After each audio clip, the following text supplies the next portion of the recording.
In a gripping winter scene, a black man battles the icy ground, performing push-ups with fierce determination while three white police officers watch from behind. Their laughter and condescending smirks create a stark emotional contrast, highlighting the tension and silent resilience of the man in the foreground. The snow-covered road, flashing police lights, and the man's unwavering focus amplify the dramatic stakes of the moment.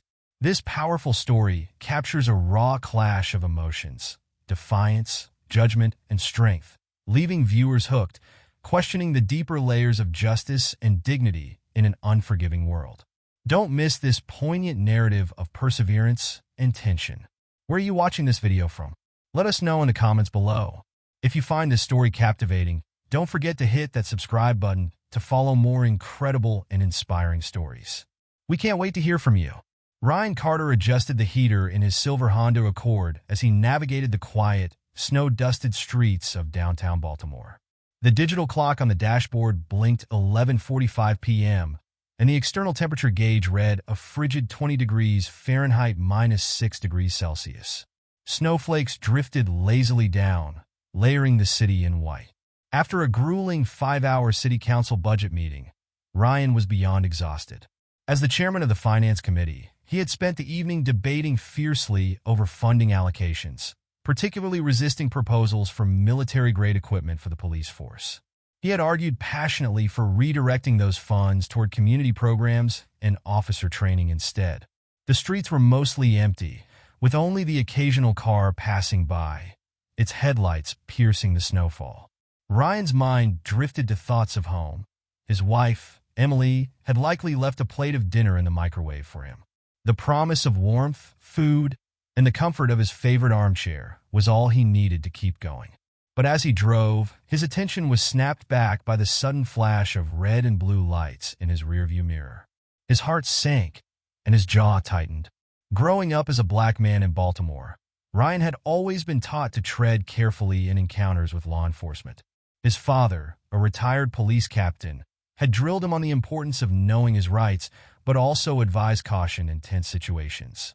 Though he had worked for years in public service, earning respect as a city council member, he wasn't naive about how his appearance, a tall black man in an expensive suit, might be perceived by some officers. Glancing at his speedometer, he confirmed he wasn't speeding.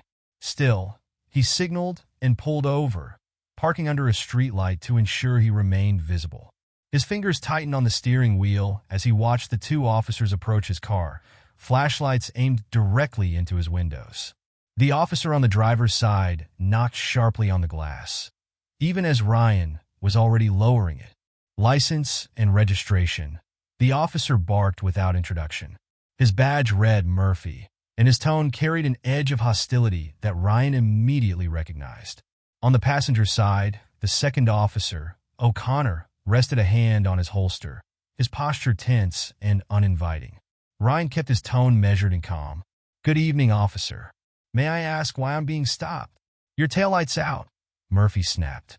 Ryan frowned. He had just had his car serviced last week and knew the taillight was functioning perfectly. "I believe there might be a mistake," he said evenly, handing over his license and registration. Murphy's eyes narrowed, and he leaned closer. "Step out of the vehicle," he ordered. Ryan hesitated. The bitter cold outside was hardly the place for a conversation, and he could feel the tension in the air. "Officer, it's freezing out, and I'd like to understand the reason." "I said, step out of the vehicle." Murphy's voice boomed, drawing the attention of a few curious residents from nearby windows. Lights flickered on in the surrounding buildings, and a faint glow of smartphones began to appear.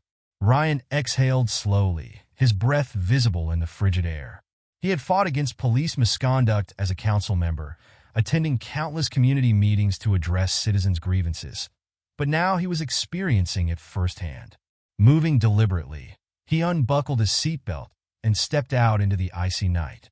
Snow crunched beneath his polished dress shoes as the freezing wind bit at his exposed skin. "Hands where we can see them," O'Connor barked, the flashlight beam tracing Ryan's every move.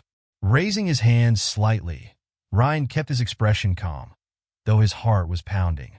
He noticed both officers' body cameras were off, an immediate red flag. The realization sent a chill through him that had nothing to do with the weather. Murphy began circling him like a predator. "So, you think you know more than a cop?" "Huh," he taunted, stepping uncomfortably close. Ryan, at 6 feet 3 inches tall, easily towered over the shorter officer, but he knew better than to let his size or presence seem threatening. He kept still, his breath steady. "No, sir," Ryan said evenly. "I just wanted to point out." "Prove it," Murphy interrupted, a sneer spreading across his face. "Drop and give me 20 push-ups. Right here, right now." Ryan froze, disbelief washing over him. "Excuse me?" "You heard me," Murphy said, his hand resting on his taser. "Consider it a lesson in humility, unless you'd rather we find something illegal in your car." O'Connor chuckled, pulling out his phone to record. "This is what happens when you don't respect authority," he added mockingly. Ryan glanced at the snow-covered pavement, his tailored suit utterly unsuited for the harsh conditions. Refusing would escalate the situation, but complying felt like a gut-wrenching humiliation. Slowly, he knelt on the icy ground. The freezing slush soaked through his knees immediately, numbing his skin. "1," Ryan began, his voice steady. 2, 3. Each push-up sent his chest closer to the frozen ground, his tie dragging through the dirty snow. Gravel dug into his palms, but he pressed on, his dignity bruised but intact. Above, more residents peered through their windows, their phones capturing the scene. O'Connor continued recording, laughing between comments. Murphy, meanwhile, stood over Ryan, barking corrections and jeering at his form. By the time Ryan reached 30, his arms trembled from the exertion, and his expensive suit was ruined. As he pushed himself up, his wallet slipped from his breast pocket, landing in the snow and flipping open. The golden seal of the city council gleamed under the streetlight. O'Connor's flashlight paused on it, and his smirk disappeared. Murphy," O'Connor said hesitantly. "You might want to see this." Murphy leaned down, his mocking expression shifting to one of unease as he read the ID. Ryan Carter, chairman of Police Oversight Committee. His face paled. Murphy quickly straightened, his demeanor suddenly deferential. "Sir, I had no idea who you were. Please, let us help you." Ryan cut him off, brushing snow from his ruined suit. "Turn your body cameras on," he said coldly, his voice steady despite the anger simmering beneath the surface. The officers froze. Ryan continued, "I suggest you prepare detailed reports of this incident, including why your cameras were off and why you thought this was appropriate behavior. Submit them to my office by 9 a.m. He climbed back into his car, his wet clothes clinging to him uncomfortably. As he drove away, the warmth of the heater did little to soothe the sting of humiliation. But beneath the cold and exhaustion, a fire burned. Tonight's experience had shown him, in no uncertain terms, the urgency of the fight ahead. This wasn't just about him. It was about every citizen who had suffered in silence. The system would change, and he would make sure of it. Ryan drove home in silence, the events of the night replaying in his mind like a cruel loop. The sound of Officer Murphy's mocking laughter and the cold, wet slush soaking into his clothes felt like a brand on his dignity. He pulled into his driveway, but instead of heading inside, he sat in the car, staring blankly at the dashboard. His phone buzzed on the seat beside him, Emily's name flashing on the screen. He let it go to voicemail, unsure of how to explain what had just happened. How could he tell his wife that a man she admired, a respected city council member, had been humiliated like a powerless stranger in the snow? Eventually, he opened his briefcase and retrieved his tablet, the faint glow of the screen illuminating his face in the dark. He began typing an email, his fingers moving with a precision born of righteous anger. Subject * emergency meeting notice, Police Oversight Committee. Time * 9:30 a.m. Tomorrow. Location * main council chamber. Agenda * review of police conduct and departmental policy. Attendance * mandatory. Satisfied, he hit send and then scrolled through his contacts. His first call was to Linda, his assistant. She answered after a few rings, her voice groggy but alert. "Ryan, is everything all right?" I need you to pull every complaint filed against Officers Murphy and O'Connor over the past 5 years, Ryan said, his voice calm but firm. I want them on my desk by 8 a.m. Also, give me the police department's body camera compliance records for the past 6 months. And see if there's traffic camera footage from Pine and 5th between 11:45 p.m. and 12:30 a.m. tonight. Understood, Linda replied, her tone brisk despite the late hour. Anything else? That's all for now. Thank you. His next call was to his father, George Carter, a retired police captain who had always been a source of wisdom. The phone rang twice before his father picked up, his voice steady and sharp despite the late hour. Ryan? What's going on? Dad, I need to talk, Ryan said, his voice faltering slightly. He recounted the events of the night, the baseless stop, the humiliation, and the way the officers' attitudes had shifted the moment they saw his ID. George listened in silence, the occasional deep sigh betraying his anger. When Ryan finished, his father was quiet for a long moment before speaking. Son, I've told you before, power, when unchecked, will always corrupt. The question is, what are you going to do about it? Ryan looked at the council badge sitting on the passenger seat, the golden seal catching the faint light from a nearby street lamp. I'm going to do what should have been done a long time ago. The next morning, Ryan arrived at City Hall before dawn. He wore his sharpest suit and carried a folder filled with documents Linda had compiled overnight. The security guard at the entrance gave him a curious glance. Ryan was never in this early, but he nodded respectfully. Inside, Linda was already at her desk, dark circles under her eyes, suggesting she hadn't slept. Good morning, Mr. Carter, she said, handing him a thick stack of papers. Officers Murphy and O'Connor have 19 complaints between them over the past 5 years. None of them were properly investigated. Ryan flipped through the files, his jaw tightening. And the body camera compliance reports? Here, Linda said, handing him another folder. Both officers reported malfunctions 12 times in the past 6 months. That's 4 times the department average. Ryan nodded. Thank you, Linda. Let's make sure everything's ready for the meeting. By 9 a.m., the main council chamber was packed. Citizens filled the gallery, many holding signs demanding justice and reform. News cameras lined the back wall, their lenses trained on the central table where Ryan sat. In the front row, Chief Daniels shifted uncomfortably, his face a mix of anger and embarrassment. Officers Murphy and O'Connor sat nearby, their dress uniforms crisp but their expressions tense. Ryan began the meeting with a calm but commanding tone. Last night, I experienced firsthand the kind of misconduct that too many of our citizens face every day. Officers Murphy and O'Connor provided a textbook example of why reform is not just necessary, it's urgent. He pressed a button on the desk, and the large screen behind him came to life, displaying traffic camera footage from the previous night. The video showed Ryan's car being pulled over, the officers' actions, and the moment they forced him to do push-ups in the snow while mocking him. Gasps rippled through the room.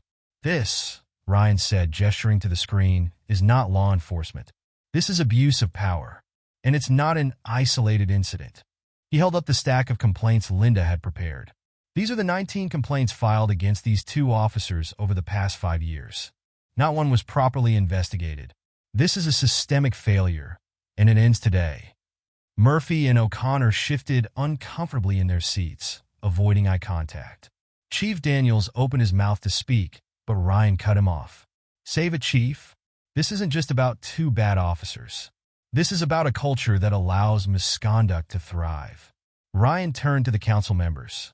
I've drafted a proposal for immediate reform. It includes mandatory body camera use with strict penalties for noncompliance, independent civilian oversight of all misconduct investigations, and mandatory de-escalation training for every officer. He paused, letting the weight of his words sink in. Today, we have an opportunity to change the way this city is policed, to rebuild trust, to ensure that no one, no matter their race, status, or position, feels powerless in the face of authority. One by one, the council members raised their hands in support of the proposal. The vote was unanimous. As the meeting adjourned, Ryan caught sight of his father, standing quietly in the back of the room. George gave him a small nod, a gesture of pride and solidarity. Ryan nodded back, his resolve stronger than ever. By that afternoon, news of the council's decision had spread like wildfire. Clips of the meeting, along with the viral video of Ryan's push-ups in the snow, dominated local news and social media. Citizens flooded City Hall with messages of support, while others shared their own stories of police misconduct. Ryan knew the fight was far from over. Implementing the reforms would take time, and resistance from within the department was inevitable. But for the first time, it felt like they were moving in the right direction. That evening, as Ryan drove home, he passed the spot where the traffic stop had taken place. The snow had melted, but the memory lingered. He thought of the citizens who had raised their hands in the chamber, their silent testimonies a reminder of why this fight mattered. Change is coming, he murmured to himself. And this time it's not stopping. Over the next several days, Ryan's actions set the city ablaze with conversations about justice and accountability. News outlets continued to broadcast the footage of the council meeting, and clips of his push-ups in the snow circulated widely, becoming a symbol of both humiliation and resilience. Ryan's phone was inundated with messages. Some were expressions of gratitude from citizens who finally felt seen, while others came from critics accusing him of stirring unnecessary controversy. The police union issued a harsh statement, calling his actions a political stunt, but Ryan refused to engage in their rhetoric. He had a city to rebuild and a broken system to fix. The reform process moved swiftly. Ryan called for an external audit of the police department's practices, enlisting the help of independent experts to ensure transparency. The findings were damning. Patterns of misconduct, mishandled complaints, and widespread abuse of body camera protocols revealed a department mired in systemic failures. The report further galvanized public support for the reforms, and pressure mounted on Police Chief Daniels to take decisive action. In the meantime, Ryan worked tirelessly with his team to draft additional measures aimed at rebuilding trust between law enforcement and the community. These included creating a civilian oversight board with real investigative powers, instituting mandatory community service for new recruits, and implementing psychological evaluations for officers on a regular basis. Ryan also made it clear that the city would invest in de-escalation training and diversify the police force to better reflect the communities it served. Amid these efforts, something unexpected happened. Murphy, the officer who had humiliated Ryan that night, reached out. The former officer, now stripped of his badge and facing public scrutiny, requested a meeting. Ryan agreed, curious but cautious about the intent behind the request. When they met in Ryan's office, Murphy looked like a shadow of the man who had sneered at him in the snow. His once confident demeanor had been replaced by humility. His shoulders slouched as he sat across from Ryan. "I came to apologize," Murphy began, his voice quiet. "What I did that night was wrong. There's no excuse for it." Ryan studied him carefully, saying nothing. Murphy continued, his hands fidgeting nervously. "I've been doing a lot of thinking since then, and I want to help. I know I don't deserve a second chance, but maybe I can do something good with what's left of my career. Teach the new officers what not to do. Show them where I went wrong." The sincerity in Murphy's voice caught Ryan off guard. He leaned back in his chair, considering the offer. "You want to use your mistakes as a teaching tool?" Ryan asked. "Yes," Murphy said firmly. "If sharing my story can prevent even one officer from abusing their power, then maybe I can start making amends." Ryan nodded slowly. "This isn't about me forgiving you," he said. "It's about the impact you can have moving forward. If you're serious about this, I'll give you the opportunity to prove it." Murphy's involvement added an unexpected depth to the city's training program. Paired with community leaders, he began speaking to recruits about the consequences of misconduct, sharing his personal story as a cautionary tale. His presentations were met with mixed reactions, but Ryan knew they were making an impact. Slowly, the seeds of change were being planted. As the weeks turned into months, the reforms began to take root. The Civilian Oversight Board launched its first investigations, leading to disciplinary actions against several officers with long histories of complaints. Community police relations, while still fragile, started to improve. Officers were required to attend neighborhood meetings, volunteer at local shelters, and participate in mentorship programs with at-risk youth. The shift wasn't immediate, but it was meaningful. The city's transformation culminated 6 months later at the police academy's graduation ceremony. Ryan stood at the podium, addressing a class of 50 new recruits who represented the future of the reformed force. These officers, the first to complete the new training program, had not only been educated in law enforcement tactics, but also immersed in the community they would serve. "You are the new face of this department," Ryan said, his voice strong and steady. "Your badge is not a weapon, it's a symbol of trust. Every action you take reflects not just on you, but on the institution you represent. Remember that as you go out into the world." The recruits applauded, their faces alight with determination. In the audience, Ryan spotted Murphy sitting quietly, a proud but humbled figure watching the results of his newfound purpose. Next to him sat George Carter, Ryan's father, his face beaming with pride as he witnessed the culmination of his son's efforts. Later that evening, Ryan walked through the city streets, reflecting on how far they had come. He passed the spot where the traffic stop had taken place, now transformed into a community center. Inside, officers and residents sat together, sharing ideas and stories. The sight filled him with a quiet sense of accomplishment. Ryan's phone buzzed with a notification. A neighboring city had reached out requesting guidance on implementing similar reforms. The changes he had fought for were beginning to ripple outward, inspiring hope far beyond Baltimore. As he stood there, the winter chill biting at his skin, Ryan thought back to that night in the snow. What had been a moment of humiliation had become the spark for something far greater. Sometimes, he thought, the most painful experiences are the ones that lead to the most profound change. With that thought, he turned and walked home, ready to face whatever challenges lay ahead. Ryan's work continued to transform the city in ways he hadn't fully anticipated. As the new policies took hold, the landscape of law enforcement in Baltimore began to shift. The Civilian Oversight Board's investigations exposed not only patterns of misconduct, but also inefficiencies in how complaints have been handled. As the public saw officers held accountable, trust in the system started to grow. One morning, Ryan was in his office reviewing the latest data. Complaints against officers had dropped by nearly 50% in the past 3 months, and reports of positive interactions between police and community members were steadily climbing. But as encouraging as these numbers were, Ryan knew they didn't tell the whole story. Change wasn't just about statistics, it was about people.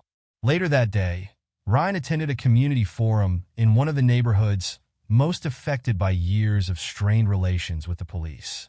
The event was held in a recreation center that had once been a hot spot for tensions, but had since become a symbol of reconciliation. Residents of all ages filled the room, their faces a mix of cautious optimism and lingering skepticism. Ryan took the stage, greeted by polite but muted applause. "I want to thank everyone here for your patience, your resilience, and your voices," he began.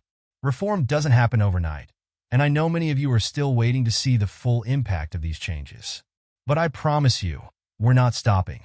Your stories are the foundation of everything we're doing." One by one, residents shared their experiences, some hopeful, others still tinged with frustration. A young mother spoke about how officers had helped her son find a mentorship program, a sharp contrast to the fear she once felt when she saw police in her neighborhood. An older man recounted how he had finally received justice after filing multiple complaints over the years. But there were also voices that reminded Ryan how much work remained. A teenager who described being unfairly profiled just weeks earlier, a woman who questioned whether officers truly understood the communities they served. Ryan listened intently, taking notes and promising follow-ups where needed. As the meeting wrapped up, a resident approached him, a middle-aged woman who had lost her son years ago in a police-involved incident. She looked at him with a mixture of gratitude and grief. "You're doing what so many of us never thought was possible," she said. "But don't forget the ones who didn't live to see this change. Their stories matter too." Her words stayed with Ryan as he drove home that evening. The weight of the past was something he could never undo, but it was also the fuel that kept him pushing forward. Every step of progress was for the people whose lives had been irreparably altered, as well as for those who deserved a better future. The next morning, Ryan convened a meeting with Chief Daniels and members of the Oversight Board. By now, Chief Daniels had become a reluctant ally in the reform process. Initially resistant, he had come to recognize that the changes were not only necessary, but also beneficial for the department's credibility. "We need to address cultural shifts within the department," Ryan said, his tone firm. "It's not enough to change policies. We need to change attitudes. Officers need to see themselves as part of the community, not separate from it." Daniels nodded, though he still appeared uncomfortable with the criticism of his department. "We've started rolling out additional training sessions focused on de-escalation and cultural sensitivity. It's a step in the right direction." "It's a start," Ryan replied, "but it's not enough. I want to see more officers out in the community, attending events, building relationships. Trust isn't built in a classroom. It's built face-to-face." As the meeting concluded, Daniels lingered, his posture uncharacteristically uncertain. "Carter," he said, his voice lower, "I'll admit, when this all started, I thought you were out to get us. But I see now that you're trying to fix something that's been broken for a long time. I just hope we're not too late." Ryan offered a small smile. It's never too late to do the right thing. Over time, Ryan began to see the fruits of their labor in unexpected ways. Officers who had once been symbols of division were now leading youth programs, coaching sports teams, and even participating in neighborhood cleanups. Residents who had once viewed the police with distrust started inviting them into their homes and businesses. One afternoon, Ryan received an email that brought him to a pause. It was from Officer O'Connor, one of the men involved in the incident that had sparked the reforms. O'Connor had remained largely silent since resigning, but his message was heartfelt. "I want to thank you," it read, "not for what you did to me, but for what you've done for the city. Losing my badge was the wake-up call I didn't know I needed. I've started volunteering at a youth center, trying to give back in ways I should have been doing all along. I'm not asking for forgiveness, but I hope someday I can be part of the solution." Ryan sat back, the weight of the words settling over him. Redemption, he realized, wasn't just for the city. It was for everyone willing to confront their past and strive for better. 6 months turned into a year, and Baltimore continued to evolve. The reforms had not solved every problem, but they had laid the groundwork for a system that prioritized accountability and compassion. At the heart of it all was Ryan, whose relentless dedication had turned a moment of personal humiliation into a catalyst for lasting change. On the anniversary of that fateful night, Ryan stood at the newly built community center that now occupied the site of the traffic stop. The center buzzed with activity. Kids playing basketball, families attending workshops, officers and residents laughing together. It was a far cry from the cold, snowy street where Ryan had knelt in the freezing slush. As he looked around, Ryan's father approached, his face lined with pride. "You did it," George said, clapping a hand on his son's shoulder. "You turned something ugly into something beautiful." Ryan nodded, his gaze sweeping over the scene. "We did it," he corrected. "And we're not done yet." The evening ended with a small ceremony, where Ryan addressed the crowd. His words were simple but heartfelt. "This center isn't just a building. It's a promise that we can build something better together. That no matter how far we've fallen, we can always rise." As the crowd erupted into applause, Ryan felt a deep sense of peace. The road ahead was still long, but for the first time, he knew they were heading in the right direction. Baltimore was changing, not just on paper, but in the hearts and minds of its people. And that, he thought, was the kind of legacy worth fighting for. The months that followed the anniversary were filled with continued progress, but also moments of resistance. While much of the city celebrated the changes, not everyone was on board. Some officers within the department still resisted the new policies, viewing them as restrictions rather than guidelines for better policing. Ryan expected this. Systemic change was never easy, and there were always those who clung to the old ways. Still, he remained steadfast, working alongside Chief Daniels and the Oversight Board to address these challenges head-on. One of the most pressing issues was ensuring accountability within the department. The Oversight Board had been effective in identifying patterns of misconduct, but Ryan realized that prevention was just as important as enforcement. To that end, he proposed a mentorship program pairing veteran officers with recruits, emphasizing leadership, empathy, and community engagement. While some officers resisted initially, Many embraced the opportunity to guide the next generation, recognizing it as a chance to restore trust and pride in their work. As the mentorship program gained traction, so did the department's relationship with the community. Officers began attending neighborhood events, not out of obligation, but because they wanted to be part of the rebuilding process. At one such event, a young officer named Jasmine Daniels, one of the first graduates of the Reformed Academy, approached Ryan with a story. "Councilman Carter," she said, her voice filled with quiet determination, "I wanted to thank you. Before joining the academy, I wasn't sure if I could make a difference in this city. But the training we received, the way we were taught to see the people we serve as partners, it changed everything.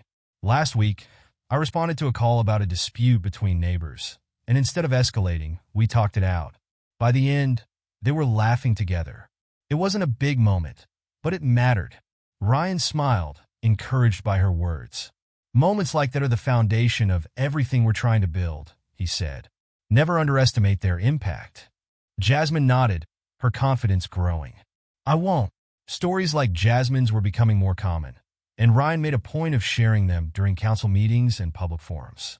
He knew that for every headline about conflict, there were dozens of untold stories of officers doing the right thing, quietly and consistently. Highlighting these moments was essential not only for public perception, but also for the morale of the officers who were committed to the cause. Still, Ryan knew the work was far from over. One evening, he met with his father over coffee, seeking advice as he often did when faced with a crossroads. "Dad, we've made a lot of progress," Ryan said, stirring his cup absent-mindedly. "But there's still so much resistance. Some people don't want this to work. They think reform means weakness." George Carter, ever the steady presence, leaned back in his chair. "Son, change is hard because it forces people to confront their own failures. Some will fight it tooth and nail, not because they don't see the value, but because they don't want to admit they were wrong. The key is to keep pushing forward. Don't let the resistance overshadow the progress." Ryan nodded, his resolve strengthened. "I just hope we can reach a point where these changes feel normal, not revolutionary." "You will," George said confidently. "But it'll take time. Keep your focus on the people who are with you, the ones who want to make things better. They're your foundation." As the weeks passed, Ryan found himself reflecting more on his father's words. The changes were working, but sustaining them required more than policies and programs. It required a cultural shift. To that end, he began hosting regular meetings with officers and community leaders, creating a space for honest dialogue. These meetings were not without their challenges. Emotions often ran high as past grievances were aired, but over time, they became a cornerstone of the city's transformation. One particularly powerful meeting involved a group of young men from a neighborhood that had long felt targeted by police. They sat across from a group of officers, their initial skepticism evident in their crossed arms and guarded expressions. But as the conversation unfolded, walls began to break down. "I've been stopped more times than I can count," one young man said, his voice tinged with anger, "for no reason other than walking down the street." An older officer, his face lined with years of experience, responded with a quiet honesty. "And I've made mistakes in how I've approached people, but I'm here because I want to do better.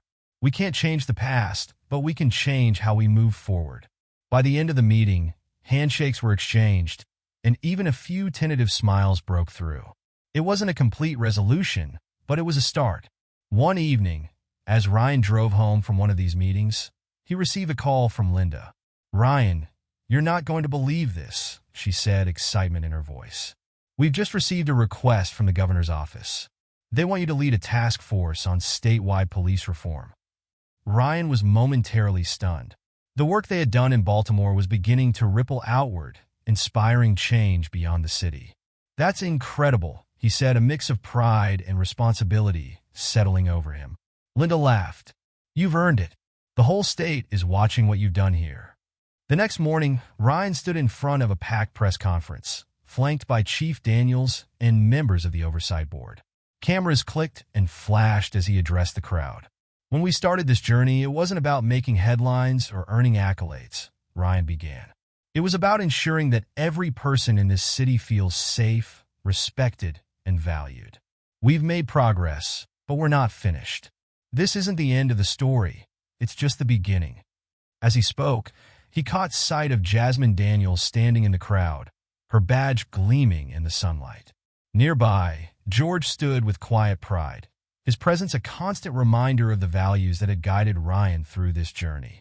When the press conference ended, Ryan stepped away, his mind already turning to the task ahead.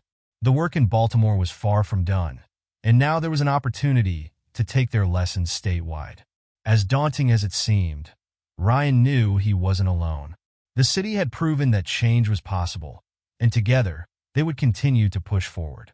That night, as he walked through his neighborhood, he passed by the community center once more. The windows glowed warmly, a symbol of the progress they had made. Inside, he saw officers and residents sitting together, laughing and sharing stories. It was a far cry from the cold, tense night that had sparked it all. Ryan paused, taking in the scene. Change wasn't easy, and it was rarely fast, but it was worth it. With a deep breath, he turned and continued on his way, ready to face whatever challenges lay ahead. As Ryan walked back home that evening, the quiet streets offered a moment of reflection. The work that had consumed the past year had brought both triumphs and struggles, but the progress was undeniable. Yet, he couldn't shake the feeling that every step forward also brought new challenges, new obstacles to overcome.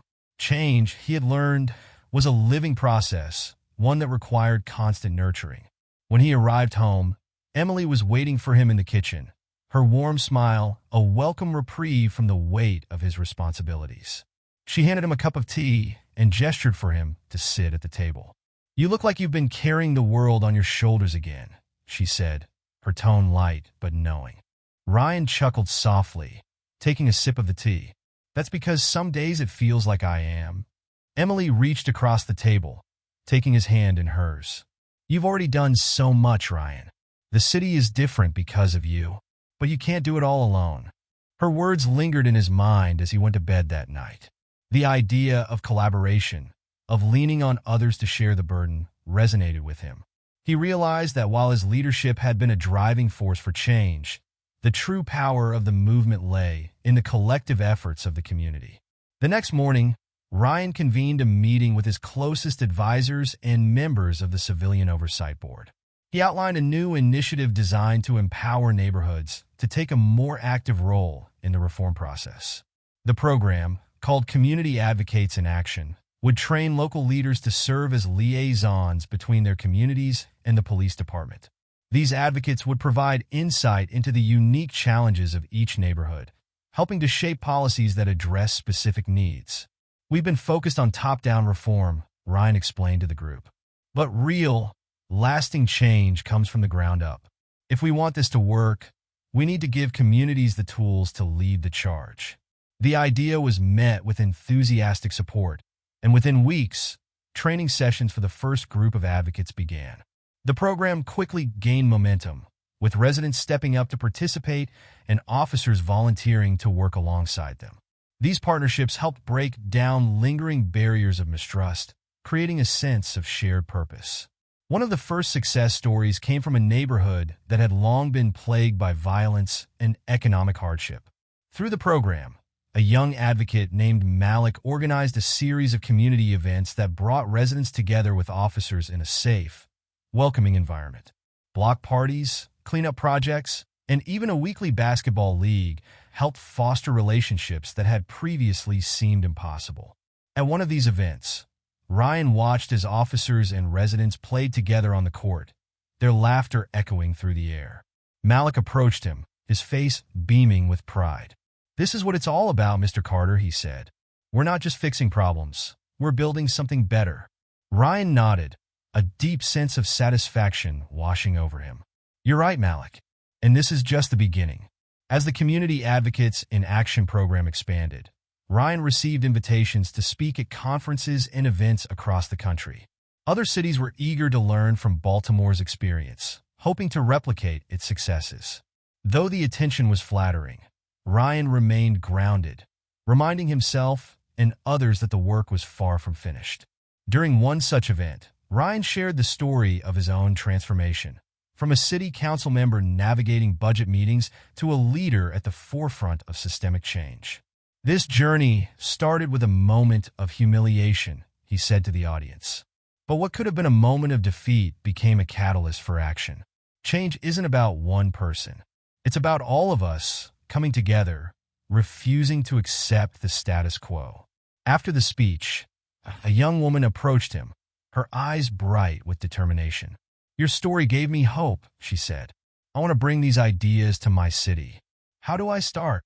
Ryan smiled, seeing a reflection of his own resolve in her. "Start by listening," he said. "The people in your community know what they need. Your job is to amplify their voices and fight for the resources to make it happen." Back in Baltimore, the progress continued. Officers like Jasmine Daniels became role models within the department, embodying the values of accountability and compassion. Former critics of the reforms began to acknowledge their impact, and even some of the staunchest opponents softened their stance as they saw the benefits firsthand. Ryan's relationship with Chief Daniels also evolved. The two men, once at odds, found common ground in their shared commitment to the city's future. During a candid conversation one evening, Daniels admitted, "You were right to push as hard as you did. I didn't see it at first, but these changes have made us stronger." Ryan appreciated the honesty and replied, "It was never about being right. It was about doing what was necessary, and it couldn't have happened without you stepping up." Their partnership became a symbol of what was possible when leaders put aside differences and worked toward a common goal. Together, they continued to tackle new challenges, from addressing officer wellness to expanding opportunities for youth in underserved neighborhoods. As Baltimore's transformation gained national attention, Ryan was invited to testify before Congress about the city's reforms. Standing in the ornate hearing room, he shared the hard truths of the journey, the resistance, the setbacks, and the moments of doubt. But he also spoke of the triumphs, the lives changed, and the hope restored. "This isn't just about fixing a broken system," he concluded. "It's about creating a system that reflects the values of justice, equality, and humanity. And if we can do it in Baltimore, we could do it anywhere." The testimony marked a turning point, inspiring lawmakers to consider similar initiatives on a broader scale. Ryan returned to Baltimore feeling both humbled and energized, ready to continue the work that had become his life's mission. On a crisp fall morning, Ryan found himself back at the community center where it had all begun. The air was filled with the sounds of children playing, families chatting, and officers engaging with residents. It was a far cry from the cold, tense night that had sparked his journey. As he watched the scene unfold, Malik approached him with a grin. "This is what you fought for," he said, gesturing to the lively crowd. Ryan nodded, a sense of pride swelling in his chest. "It's what we all fought for," he said, "and it's worth every step." The work wasn't done, and it never would be. But standing there, surrounded by the people who had become his partners in change, Ryan felt something he hadn't in a long time: peace. The journey had been long and often difficult, but it had led them here, to a place of hope and possibility. And for Ryan Carter, that was more than enough. Months passed and Baltimore's transformation continued to take shape. But as progress grew, so did new challenges. Ryan often found himself juggling the balance between maintaining momentum and addressing unforeseen issues that arose as a result of the sweeping reforms. While crime rates had decreased in many neighborhoods, there were still pockets of resistance, both within the police department and in parts of the community. One evening, as Ryan prepared for yet another council meeting, he received a call from Malik. His voice was tense, a sharp contrast to the enthusiasm Ryan had come to expect from the young advocate. "Mr. Carter, we got a problem," Malik said. "There's been an incident at one of the community centers. A group of kids got into an argument with an officer, and it almost turned violent." Ryan immediately canceled his plans and headed to the center. When he arrived, he found a tense scene. Officers stood in a small group, their expressions guarded, while a group of teenagers clustered nearby, their voices raised in frustration. Malik was in the middle trying to mediate. As soon as Ryan stepped in, the noise subsided. His presence commanded attention, and both sides seemed eager to explain their version of events. Ryan listened carefully, Hearing the officer's account of feeling threatened and the teenager's insistence that they had been unfairly targeted. "Enough," Ryan said, his voice firm but calm. "This is exactly why we're here. To prevent moments like this from spiraling out of control. Let's take a step back and talk." He led both groups into the center's main hall, where he facilitated a dialogue. It wasn't easy. Emotions were high, and trust was fragile. But by the end of the night, both sides had reached an understanding. The officer apologized for his approach, acknowledging that he could have handled the situation differently, and the teenagers admitted their behavior had been aggressive in response. It was a small victory, but it reinforced Ryan's belief in the importance of communication. Afterward, as the center emptied out, Malik approached Ryan. "That could have gone a lot worse," he said, running a hand through his hair. "But it makes me wonder, are we doing enough?" Ryan placed a hand on Malik's shoulder. "We're doing everything we can," he said. "But change isn't linear. There will be setbacks. What matters is how we handle them." Malik nodded, though his expression remained pensive. "I just want to make sure we're building something that lasts." "So do I," Ryan replied. "And we will." The incident prompted Ryan to revisit the training programs for both officers and community advocates. He worked with Chief Daniels to incorporate real-world scenarios into the training, ensuring that both sides were better equipped to navigate tense situations. The adjustments were met with some resistance, but Ryan pushed forward, knowing that the long-term benefits outweighed the initial discomfort. Meanwhile, the Community Advocates in Action program continued to expand, with new leaders stepping up in neighborhoods across the city. One of these leaders was Angela, a single mother who had once been skeptical of the reforms.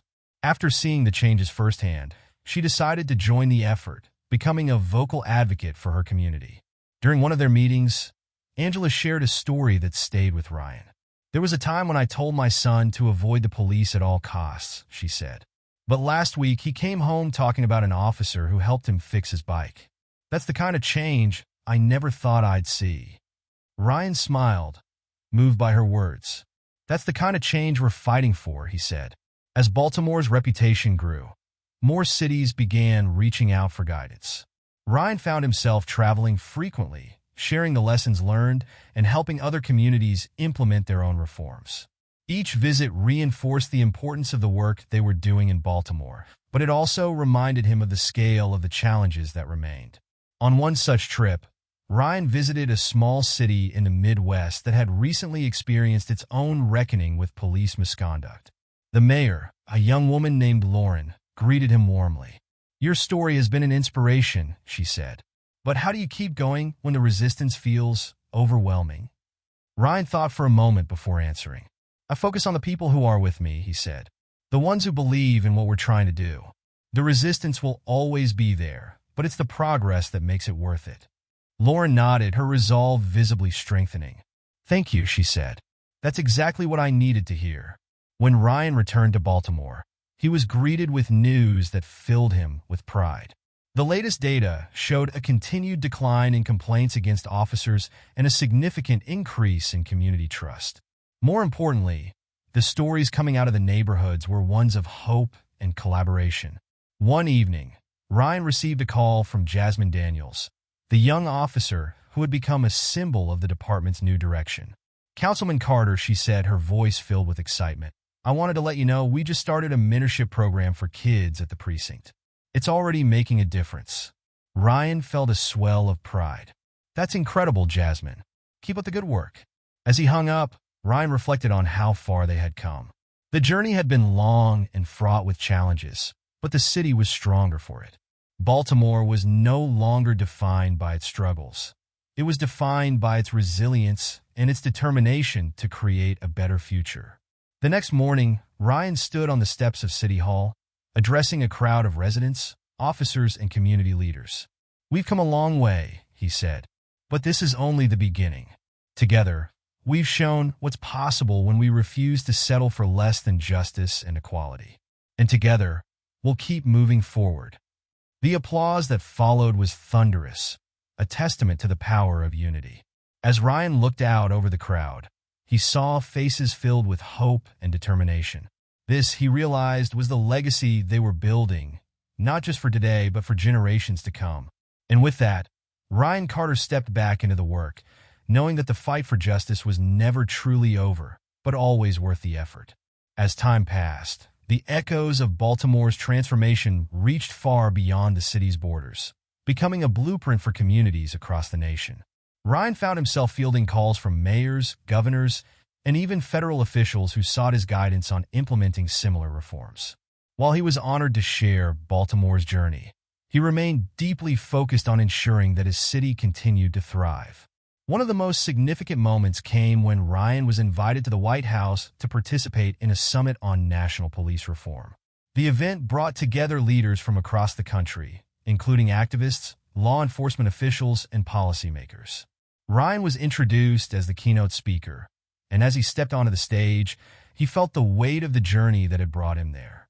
Baltimore's story is not unique, he began, his voice steady and resonant. It is the story of communities across this country who have been failed by the systems meant to protect them. But it is also a story of what can happen when we refuse to accept the status quo. Change is possible, but it requires courage, persistence, and an unwavering commitment to justice. He recounted the steps Baltimore had taken, from the creation of the Civilian Oversight Board to the partnerships forged between officers and residents. He spoke of the setbacks they had faced and the lessons they had learned along the way. Reform is not about pointing fingers, he said. It's about building bridges. It's about acknowledging our failures and working together to create something better. The audience responded with a standing ovation, but for Ryan, the true victory was in the conversations that followed. Leaders approached him with questions, seeking advice and insight. He realized that Baltimore's journey had sparked a movement, one that was growing stronger with each passing day. Back in Baltimore, the work continued. Ryan's days were filled with meetings, community events, and strategy sessions, but he made a point of staying connected to the people who had inspired the reforms in the first place. One afternoon, he visited a youth mentorship program at one of the community centers. The room buzzed with energy as officers and teenagers worked together on various projects, from coding workshops to basketball games. As Ryan walked through the center, a young boy named Jamal approached him hesitantly. "Mr. Carter," he said, clutching a sketchbook in his hands, "I drew something for you." Ryan knelt down to the boy's level, taking the sketchbook with a warm smile.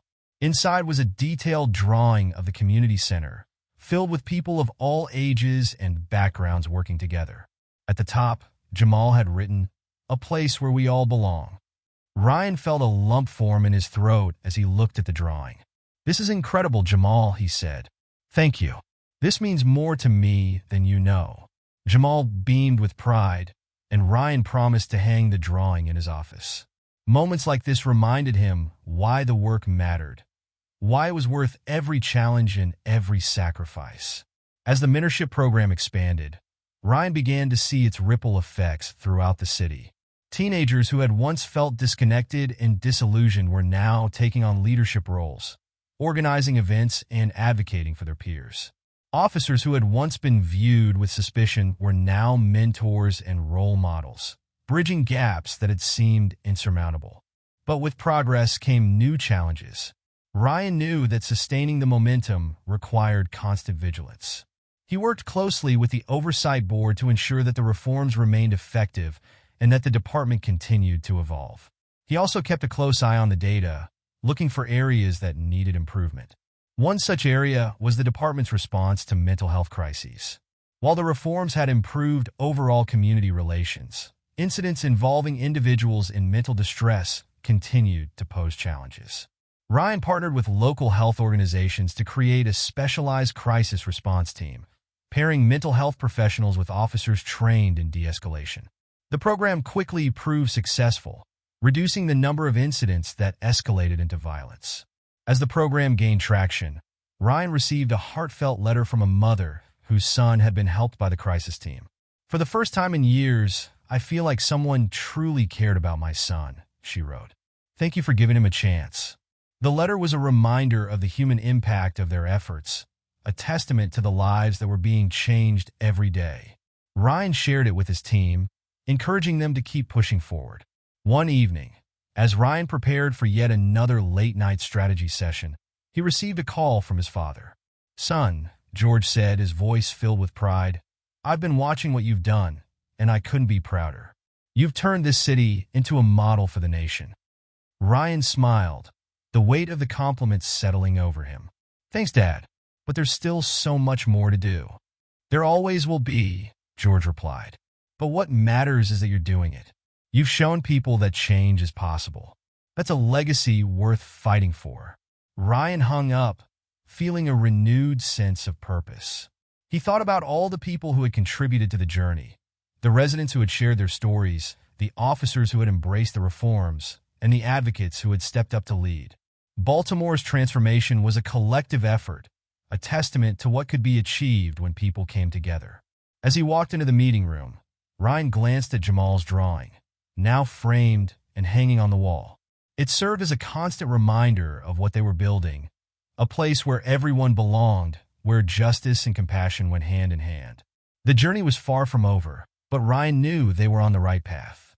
Together, they would continue to push forward, creating a future where every community could thrive. And as long as there was work to be done, Ryan Carter would be there, leading the charge with unwavering determination and hope. As the years unfolded, Baltimore's transformation became a living, breathing testament to what determination and collaboration could achieve. Ryan found himself at the heart of a movement that had not only reshaped the city, but inspired countless others to believe in the possibility of change. The reforms implemented in Baltimore had become a model, studied, and replicated by cities across the country. But for Ryan, the work was never about accolades or recognition. It was about ensuring that every resident, no matter their background, could live in a community built on trust and respect. One crisp autumn morning, Ryan stood at the edge of a construction site in the heart of the city. The space was being cleared for a new civic center, a project designed to serve as a hub for community programs, youth activities, and public services. Surrounding him were local leaders, residents, and city officials, all gathered for the groundbreaking ceremony. Malik was there, now a prominent voice in the city's advocacy efforts, alongside Angela, whose leadership in her neighborhood had blossomed into a citywide initiative. Ryan stepped up to the podium, his voice steady as he addressed the crowd. "This site is more than just a building project. It's a symbol of everything we've worked for, a place where people can come together to learn, to grow, and to find support. It's a testament to the power of unity and the belief that we are stronger when we work together." The applause that followed was warm and heartfelt. As Ryan looked out over the crowd, he felt a deep sense of pride in what they had achieved. This was no longer the city of division and mistrust that he had encountered on that fateful winter night. Baltimore had become a city of possibilities, where every step forward brought new opportunities for growth and connection. But the work was far from over. Back at City Hall, Ryan met with his team to discuss the next phase of reforms. One area that required urgent attention was housing. Decades of systemic inequities had left many neighborhoods struggling with inadequate resources and infrastructure. Ryan proposed a bold initiative, a partnership between the city and private developers to create affordable housing while preserving the character and history of Baltimore's communities. The plan wasn't without its challenges. Some developers balked at the restrictions, while residents feared displacement. But Ryan's approach, grounded in transparency and collaboration, helped build trust. He hosted town halls in every affected neighborhood, listening to concerns and adjusting the plan accordingly. Slowly, the pieces began to fall into place. The first new housing development opened 2 years later, a vibrant, mixed-use community that offered affordable options alongside small businesses and community spaces. At the ribbon-cutting ceremony, Ryan spoke with a young family who had moved into one of the units. The mother, a nurse, told him how the stability of a safe, affordable home had changed their lives. "My kids can finally play outside without me worrying about their safety," she said, tears in her eyes. "I can't thank you enough for giving us this chance." Ryan shook her hand, his heart full. Moments like this reminded him of why he had chosen this path. Every victory, no matter how small, was a step toward creating a city where everyone could thrive. As Baltimore continued to evolve, Ryan's influence grew beyond the city limits. He was invited to join national task forces, where he worked alongside other leaders to address systemic issues on a broader scale. Yet, no matter how far his work took him, he always returned home, deeply rooted in the community that had shaped him. One evening, as he walked through the streets of his neighborhood, Ryan found himself drawn to the community center where it had all begun. The building was alive with activity, children laughing, families gathering, and officers chatting with residents over cups of coffee. Inside, he saw Malik leading a workshop on community advocacy, his passion as strong as ever. "Mr. Carter," Malik called out, waving him over. "We were just talking about you." Ryan joined the group, smiling as Malik introduced him to the participants. They were a mix of young activists, seasoned advocates, and officers eager to strengthen their ties to the community. As they shared their ideas and experiences, Ryan felt a renewed sense of purpose. The next generation was ready to carry the torch, building on the foundation they had laid together. Later that night, as Ryan returned home, he reflected on the journey that had brought him here. The cold winter night when he had been forced to his knees in the snow felt like a distant memory, but its impact remained. That moment of humiliation had ignited a fire within him, one that had driven him to fight for change, no matter how difficult the path. Baltimore was far from perfect, but it was a city transformed. The relationships forged between officers and residents, the programs that empowered youth, and the reforms that ensured accountability were all part of a legacy that would endure. And though Ryan knew there would always be more work to do, he was at peace with what they had accomplished. As he sat on his porch, watching the city lights twinkle in the distance, Ryan felt a quiet satisfaction. The city he loved was stronger, more united, and filled with hope for the future. And for Ryan Carter, that was more than enough. The following spring, Baltimore's transformation continued to ripple outward, its progress becoming a beacon of hope for cities across the nation.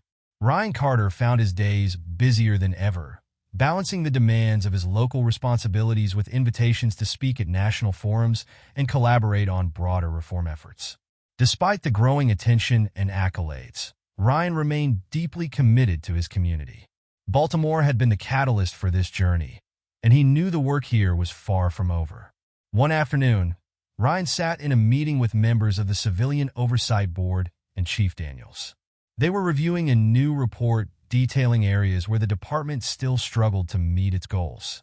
While progress had been made, the data showed lingering challenges in some neighborhoods where trust in law enforcement remained fragile.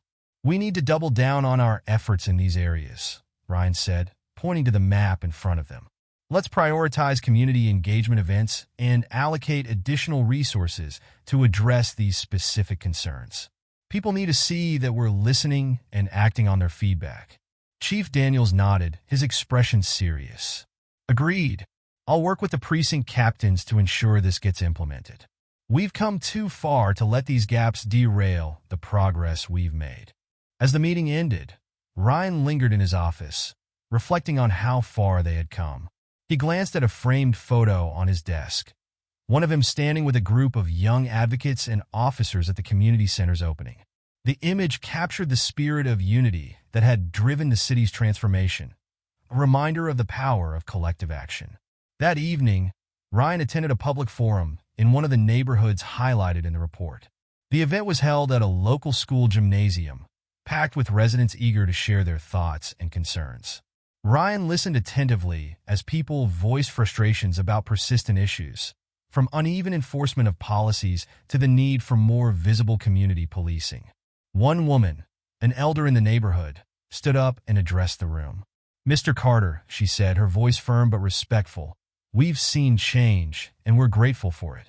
But we need consistency. Trust isn't built in a day, and it can be lost just as quickly." Ryan nodded, her words hitting home. "You're absolutely right," he said. "Change is a process, not a moment. And part of that process is ensuring that we don't just fix the surface but address the root causes of these issues. That's why I'm here, to hear from you and to make sure we stay accountable." After the forum, Ryan stayed behind to speak with residents individually.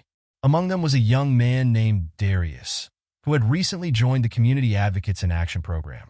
"Mr. Carter," Darius said, his voice filled with determination, "I've seen how the reforms are working, but I want to do more. How can I make a bigger impact? Ryan smiled, inspired by the young man's enthusiasm. Keep doing what you're doing, Darius, he said. But also, don't be afraid to think big. If you see a need in your community, step up and address it. Change starts with one idea, one action. As the weeks passed, Ryan saw Darius take those words to heart. He organized a series of workshops on financial literacy and career readiness for young adults in his neighborhood, partnering with local businesses and organizations to provide resources and mentorship. The workshops quickly became a success, drawing participants from across the city. Ryan attended one of the sessions, sitting quietly in the back as Darius spoke to the group. Watching him lead with such passion and conviction, Ryan felt a surge of pride. This was exactly what he had envisioned, a city where leaders emerged from every corner, empowered to make a difference. Meanwhile, Baltimore's reforms continued to draw national attention. Ryan was invited to testify before Congress again, this time as part of a panel discussing the potential for federal legislation inspired by the city's model. As he prepared his remarks, Ryan thought about the journey that had brought him here, the obstacles, the victories, and the countless people who had joined him along the way. Baltimore's story is one of resilience, Ryan said during his testimony. It's proof that when we prioritize transparency, accountability, and community engagement, we can rebuild trust and create systems that truly serve the people. But this isn't just a Baltimore story, it's a blueprint for what's possible across the country. The testimony resonated with lawmakers and activists alike, sparking renewed conversations about the need for comprehensive reform. Ryan returned home feeling both hopeful and energized, ready to continue the work that had become his life's mission. One evening, Ryan visited the community center unannounced, hoping to catch a glimpse of the programs in action. Inside, he found a bustling scene. Children working on art projects, teens practicing for a talent show, and adults attending a parenting workshop. Officers and residents mingled seamlessly, their interactions a testament to the trust that had been rebuilt over time. As Ryan walked through the center, he overheard snippets of conversations, moments that spoke to the impact of their efforts. A mother thanking an officer for mentoring her son. A teenager excitedly showing their art to a community advocate. An elder sharing stories of how the neighborhood had changed for the better. Near the entrance, Ryan ran into Malik, who was busy organizing an upcoming community event. "Mr. Carter," Malik called out, a broad smile on his face. "You picked a good night to visit. This place is alive." Ryan laughed, clapping Malik on the shoulder. "It's because of people like you, Malik. You've helped turn this vision into reality." Malik's expression grew serious for a moment. "We couldn't have done it without you," he said. "You believed in us, even when we didn't believe in ourselves." As Ryan left the center that night, he felt a deep sense of fulfillment. The journey had been long and challenging, but it had also been profoundly rewarding. Baltimore was no longer defined by its struggles, but by its resilience and the people who had fought to make it better. The city still faced challenges, as all communities do, but Ryan knew they were equipped to face them together. Baltimore's transformation wasn't just a story of reform. It was a testament to the power of hope, determination, and unity. And for Ryan Carter, there was no greater legacy than that. As Ryan Carter stood on the steps of City Hall, addressing a crowd that had gathered to celebrate another milestone in Baltimore's transformation, the atmosphere was electric. The city's progress was undeniable, and the energy of hope filled the air. Ryan's speech was met with cheers and applause as he spoke of resilience, unity, and the future they were building together. But as the crowd began to disperse, a phone buzzed in his pocket. Ryan glanced at the screen and saw an unknown number. Something about the timing made him uneasy, but he answered anyway. "Councilman Carter," a voice on the other end said, low and controlled. "I think you need to see something." Ryan froze. "Who is this?" "Check your email," the voice replied before the line went dead. Ryan opened his email on his phone, and his stomach dropped as he scanned the attachments. Surveillance footage, internal police memos, and what appeared to be financial records showing misappropriated funds linked to a shadowy network within the department. The documents hinted at a conspiracy to undermine the reforms, a deliberate effort to sabotage the progress Baltimore had made. His heart raced as he realized the implications. Someone, or some group, had been working behind the scenes, pulling strings to keep the old systems of power intact. This wasn't just resistance. It was a coordinated threat. And worse, it seemed to involve people he thought he could trust. As the crowd continued to celebrate around him, Ryan's mind raced. He glanced at Chief Daniels, who was chatting with a group of community leaders nearby. Could he be involved? Or was he being manipulated as well? Ryan couldn't afford to jump to conclusions, but the weight of the discovery pressed heavily on him. Malik approached, beaming with pride. "Great speech, Mr. Carter. The city feels alive tonight." Ryan forced a smile, his thoughts a storm of suspicion and strategy. "Thanks, Malik. It's a big moment for all of us." But even as he spoke, Ryan knew this moment was fragile. Everything they had built was now at risk, and the battle ahead would be unlike anything they'd faced before. He needed to act, but carefully. One wrong move could destroy the trust they had worked so hard to rebuild. That night, back in his office, Ryan laid the evidence across his desk, piecing together the fragments of a puzzle that pointed to a deeper, more dangerous truth. As he studied the documents, a notification popped up on his laptop, a news alert. Breaking. Unrest in Baltimore as allegations of corruption emerge within reform efforts. Ryan's blood ran cold. Someone was already moving to discredit him and the entire movement. They were trying to turn the city against him, to dismantle everything before he could uncover the full scope of the conspiracy. This wasn't just about Baltimore anymore. It was about a system fighting to maintain control at any cost. The door to his office creaked open, and Emily stepped in, concern etched across her face. "Ryan, what's going on?